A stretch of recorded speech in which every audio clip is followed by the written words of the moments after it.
Hey everybody, welcome to Tsukiji's inner market, or what was once the site of the old fish market. It's now was a parking lot for the Olympics. Now it's a space for whatever they plan to build. And in this episode, I'm going to show you what the streets look like today, which are crazy busy, of the outer market. How you doing, everybody?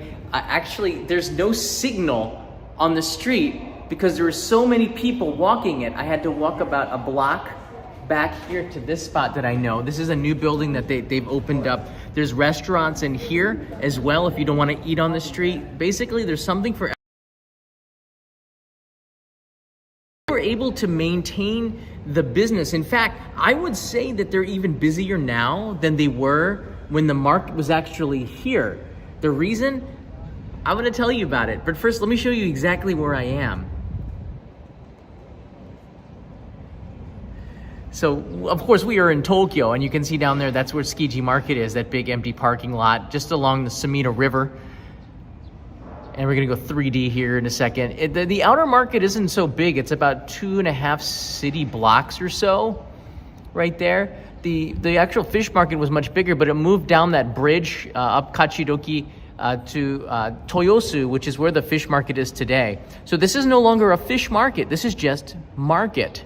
And down there, especially in the alley, that main one I'm gonna show you right now, is just loaded with street food, and that is the recipe for the success. It's in an Instagrammable social media. Everybody wants to share whatever the unique food they find on this street. It's awesome in that way, and they're so smart. The entrepreneurs here are so smart, and they've opened up some hotels that are very affordable to make it an incredible place to visit, and not just visit, but to stay. So you can see people that have their hotels around here. They're coming here every day to eat their meals. So the number of repeaters that come back to this area is increasing. And I talked with some of the shop owners and got some really unique things, like they were dead 1 to 2 years ago. There's like nobody here. And then that was taken just like 5 minutes ago. That's crazy, right? It's like where the old businesses shut down, and Tsukiji was like a decaying place. This outer market was a decaying place where there were a lot of small businesses that they didn't really have what people wanted anymore in this era. And now you see something completely different. You see new shops. In fact, I walked inside of a coffee shop that looked like a stylish New York coffee shop in Manhattan, and it's here in Tsukiji. That makes no sense. That makes no sense. The signal, by the way, is going on and on, which is ridiculous. All right, looks like we're good to go again.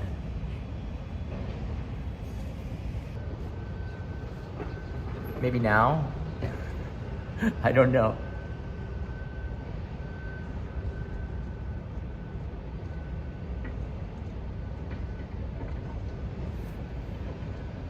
Oh my.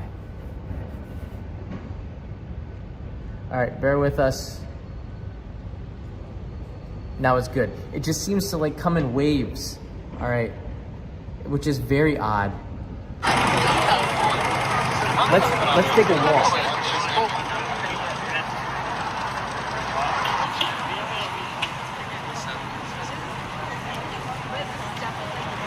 This is street level.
just about 15 minutes ago.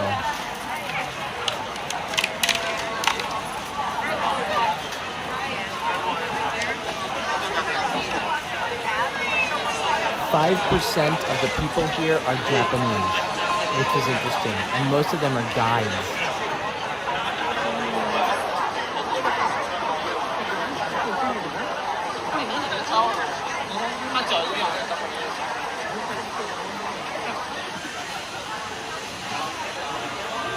Yaki tamago, like Japanese egg.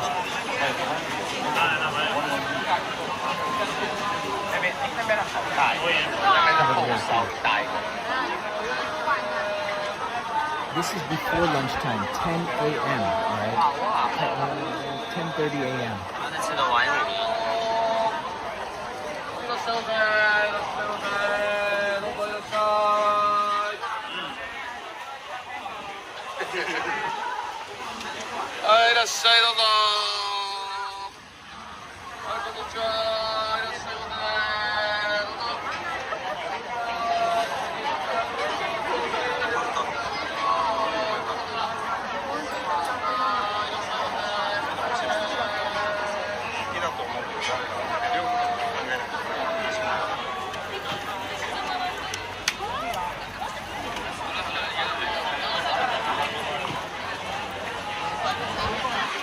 Heather, this was 20 minutes ago.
So I'm going to lower the volume and talk a little bit. This street was virtually deserted when I walked through here a year ago, and you can see it's really pepped up.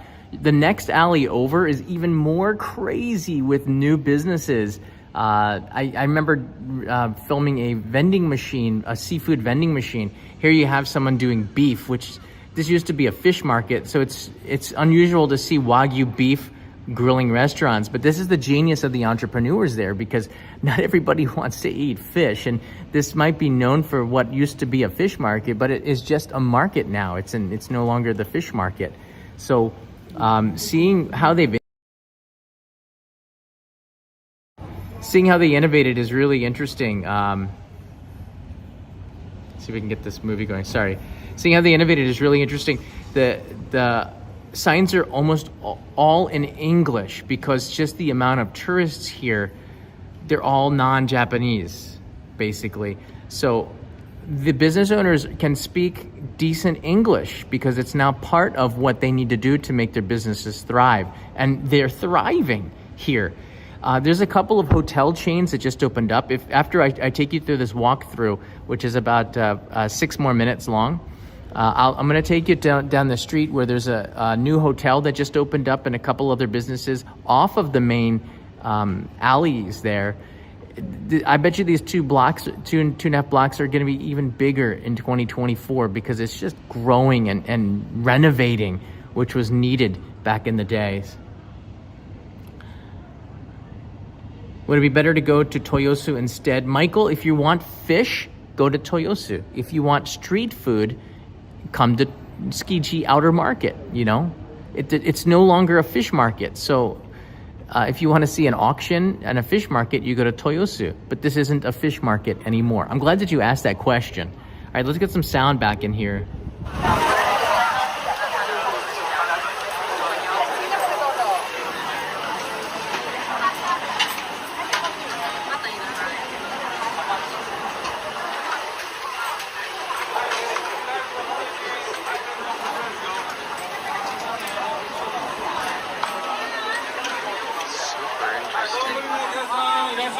海鮮丼こちらですよ。はい、今待たないで入れますよ。いつまでか。海鮮丼待ちませんよ。海鮮丼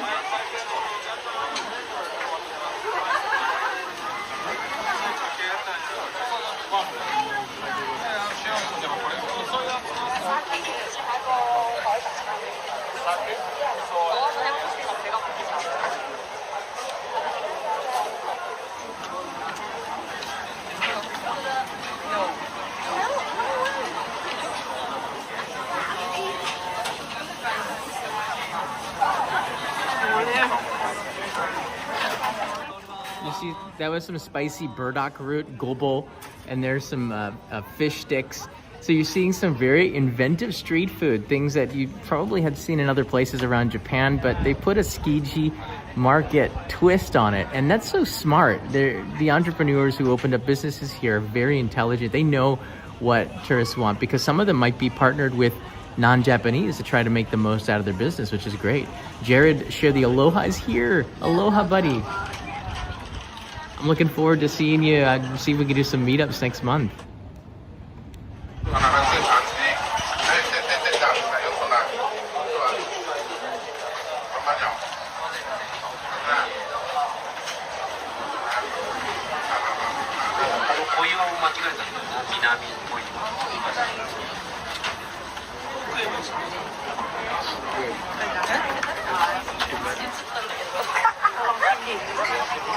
I wasn't sure what exactly this shop was. The line was really long, and it was for this, the Ichigo strawberry daifuku with cream and mochi, right? You see, that's what a daifuku is. But the line was so long. It's not even strawberry season, so I'm wondering where they get those sweet strawberries. I'm sure that they have to find a supplier somewhere. Strawberries are a winter fruit in Japan because they're sweet because they're grown in greenhouses during the winter, where the cooler weather makes them sweeter and grow slower.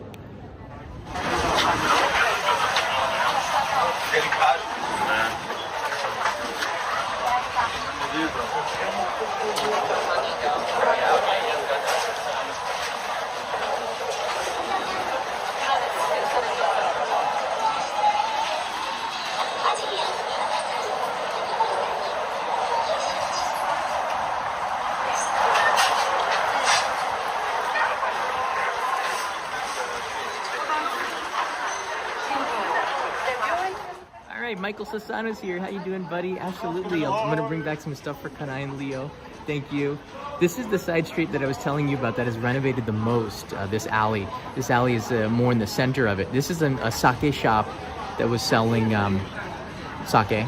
And then this is the crazy cafe. Look at this. This is a cafe that is so out of place. It's awesome.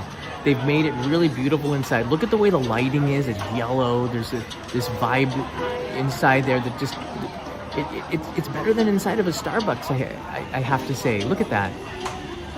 Everybody sits at a counter. So you can really enjoy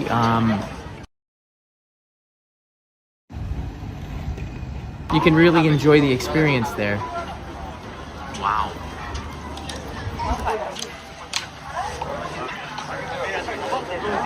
Wow, this is a brand new matcha shop that opened up. It just looks like it's pretty empty, nothing on the walls. It's kind of small, but it's packed. Same with all the other shops. But what they did was they didn't just make it seafood stuff. They were very diverse on some of the things that are really Japanese, like matcha, like wagyu, like, tea. There's seafood in there as well. There's, grilled eggs and things like this that are also very Japanese. And at the end of the street, the biggest of them all.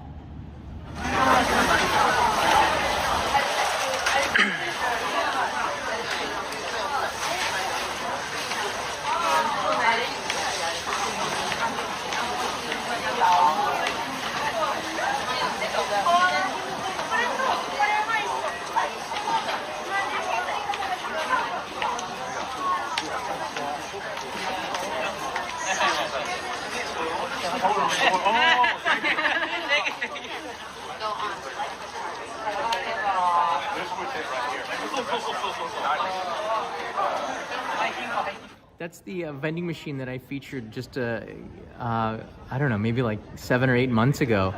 There was nobody there at the time. Now look at it. And even the shops, some of them were under construction at that time. You can see that they've all fairly finished their renovations on the street. And it is absolutely interesting. Michael Sassano, thanks, buddy. There's some hotels in the alleys here as well. And we're getting close to the end of the street here.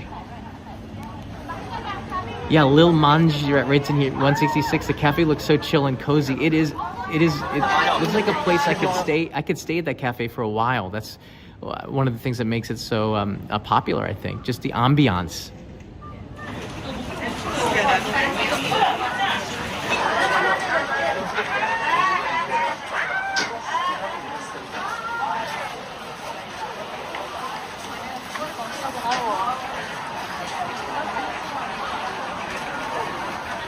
You can see there was a lady who spoke English, and she was taking reservations or taking orders from people waiting in line, so that when you enter in the restaurant, it's a really smooth transition and people are in and out a lot faster, which improves business. Smart. This is the taco sembe, or octopus sembe. What they do is they take an octopus and they flatten it, and they make a big cracker out of it. Animal rights activists might be not eating this, but it is part of Japanese cuisine and food, mostly from Akashi down in the Kansai region. Akashi is very famous for octopus. I've seen it there done, but this one I think it comes from Enoshima, which is in Kanagawa. And you see them making the taco. They're so busy. The line snakes like you're at Walt Disney World or something.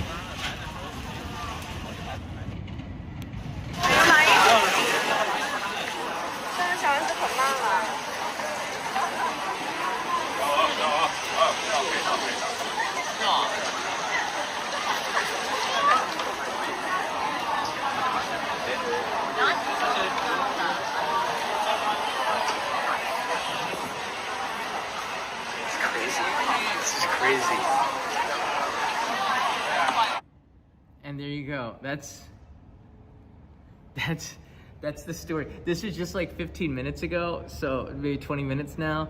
So that's what it's like. There's no signal down there. I had to come up to this window. You can see there's a window with the construction site. What was the old Tsukiji market is right in front of me. So I'll give you a quick pan as I explain a couple of things about my impressions of the Tsukiji market. So what you saw was a street view walkthrough of Tsukiji market. You can walk around it in about 15-20 minutes. You're probably gonna walk slow. I'm panning around where the old Ichiba or fish market used to be. Now it's all been torn down. They're tearing down the last part right now, that building on the left. The shrine is still gonna be here, and that's the sushi shrine where you can see where fishermen would come here to pray, probably for good prices at the auction. Yeah, you will see down there misspellings. No parking here. They spelled it in Boston accent. Maybe, I don't know. It's kind of funny, but the amount of space and what they've done with this, it's pretty interesting if you've been here back in 2017, and you can see in between the 2018, I should say, that it's been a flat parking lot for such a long time. You can see weeds growing out of it. Do you see that? This was the parking lot for the Tokyo Olympics in 2020 and 2021, and when they delayed it, it just turned into like this wasteland. And this is also where they did some mass vaccinations here and had storage of all the Tokyo Olympic cars after the Olympics were parked right here. That's the Rainbow Bridge in the distance there. So there you go. This is the experience that you're gonna get at Tsukiji Market. I've got a feeling that next year in 2024, it's gonna be more inventive. The street food, this has now become, this Tsukiji Market, Asakusa, and Ameyoko, those three markets are the street food centers of the city of Tokyo. It's incredible. You could really eat your way through Tsukiji and be completely content and filled, having had wagyu, sushi, you know, matcha. You could probably eat everything that you wanted to eat right here at this market. Typically, the market starts to slow down around 2 p.m. And historically, the market opens at like 4 a.m., but it's not a fish market anymore. So the hours more changed to be more tourist friendly, should I say? So you can see it's kind of hopping around 9:30 in the morning, 9:30, and it's goes on till about 2. But the restaurants around here are still here, in particular some of the sushi restaurants, and you can get a pretty good meal at an affordable price. Sushi Zanmai is the best mid-range sushi. If you got the conveyor belt sushis being the cheapest in convenience stores and supermarkets, then you have Sushi Zanmai, which is the best of the middle range, which is pretty darn good sushi. Pretty darn good sushi. Yeah.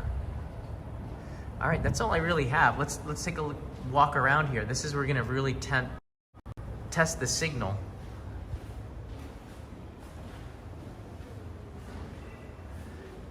So this, I have a feeling. All right, that's where I was for 15 minutes. Let's see what we can get on the street.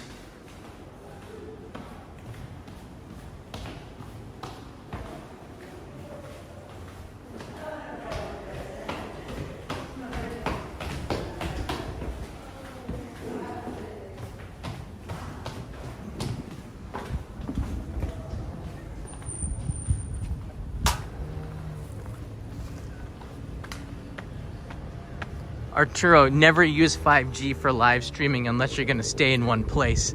It doesn't work. The signal cuts in and out way too much. All right, we're back on the street level. I don't know how the signal's gonna be, but I'm going to take you. Hey, is Ben here too? Hey guys.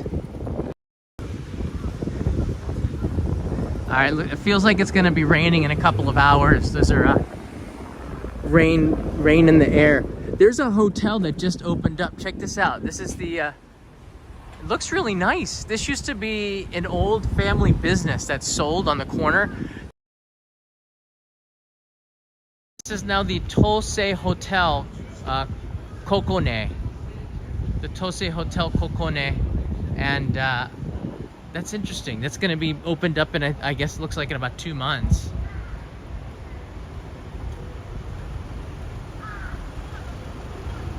There's a Famima and the remnants of an old 1930s building. I've done some walks through here. This building in front, you can tell from the copper alloy plating around it. It makes the buildings look green, and if you walk through the alleys, you'll still see some of them, but they've torn some of them down too, which is sad.